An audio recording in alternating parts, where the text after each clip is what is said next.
The Little Prince, written by Antoine de Saint-Exupéry.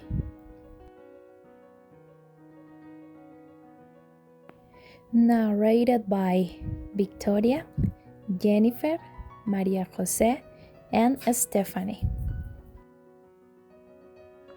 The story begins with the aviator telling how, as a child, he drew a boa eating an elephant, but the adults thought he had drawn a hat. When the airman tried to correct them, the adults told him to stop drawing and do something more productive, something that makes the airman bemoan the adults' lack of imagination. As an adult, the aviator, who is now a pilot, suffers an incident when his plane breaks down in the Sahara Desert, far from all human contact. While he tries to fix his plane, a boy appears that the aviator nicknamed the Little Prince. The boy asks the aviator to draw him a lamb, and he, instead of him, shows him his whole drawing of the boa devouring the elephant. To his surprise, the Little Prince understands the drawing perfectly, and the aviator then decides to draw the lamb for him. However, finding himself unable to draw it, he draws a box instead and tells the Little Prince that the lamb is inside it, that he should only use his imagination, and the Little Prince accepts the drawing.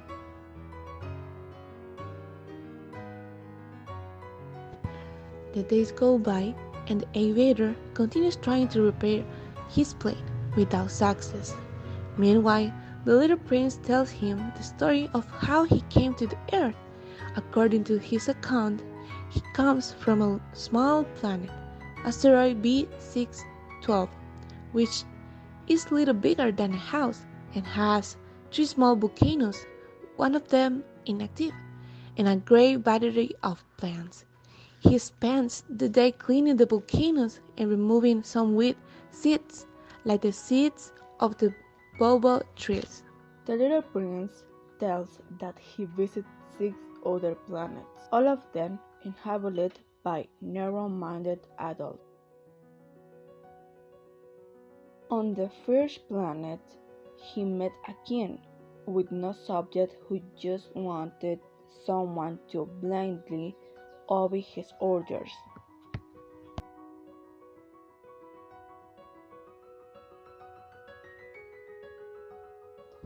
On the second planet, he met a very vain man who looked after his appearance a lot and believed he was the most admired person in the universe, despite alone on his desolate planet.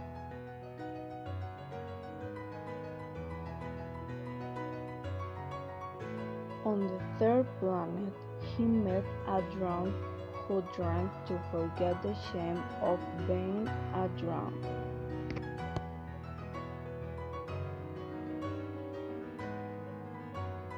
On the fourth planet, he met a businessman who counted the stars and claimed that he was the owner of each and every one of them.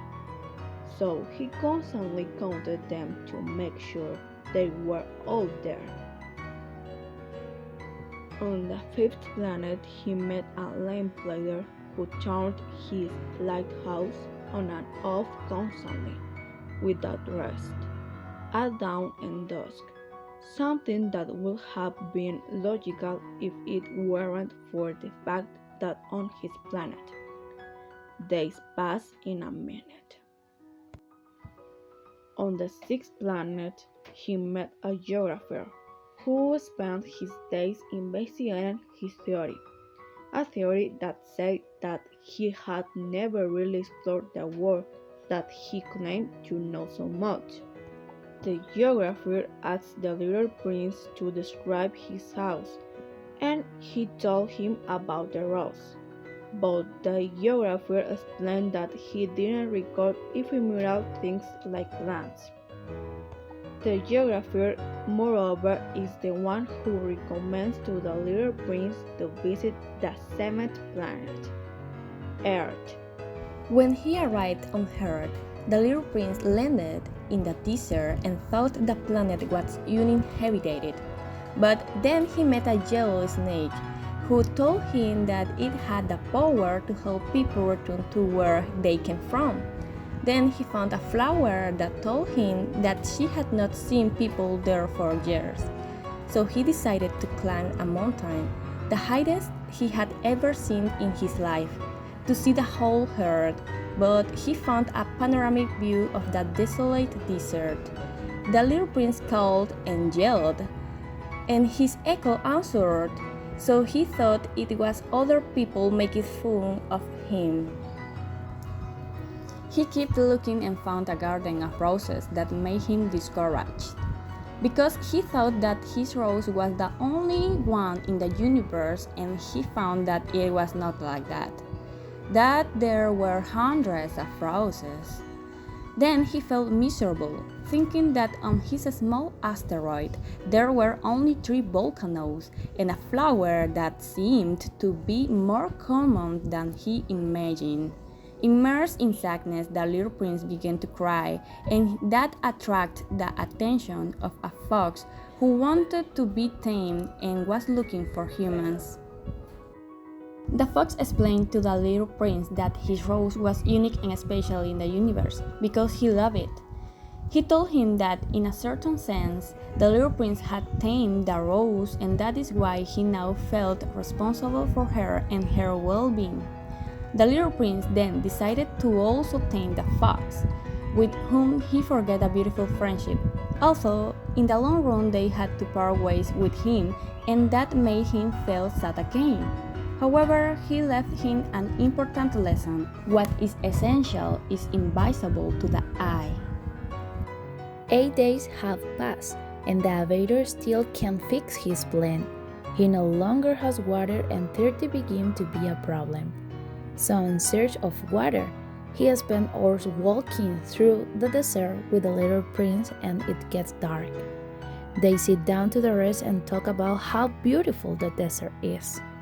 To which the little prince says that the desert is so beautiful because it's hide a well somewhere. The aviator compares it to a house. The highest treasure is some corner, and says that whether it is a house, a desert, or a star, what we are really looking for is not always inside. The next day, while the aviator goes where the boy told him, he discovers that the little prince is talking to a snake about how to get home. The little prince then explains what is happening to the aviator and says goodbye to him, telling him that it will seem that he has died, but what is really happening is that his body is too heavy to carry with him, and that is why he will leave it behind. He also asks him not to see him leave so as not to get nervous, but the aviator resolved to let the little prince go. He comforts him by telling him to look at the stars and remember his love there. So that it seems that all the stars laughed with him. Then the little prince walked away and left the snake by him and falls without a sound. The next morning, the aviator searches for the body of the little prince, without success. The story ends with a landscape of the place where the aviator and the little prince were when the snake bit to the last one.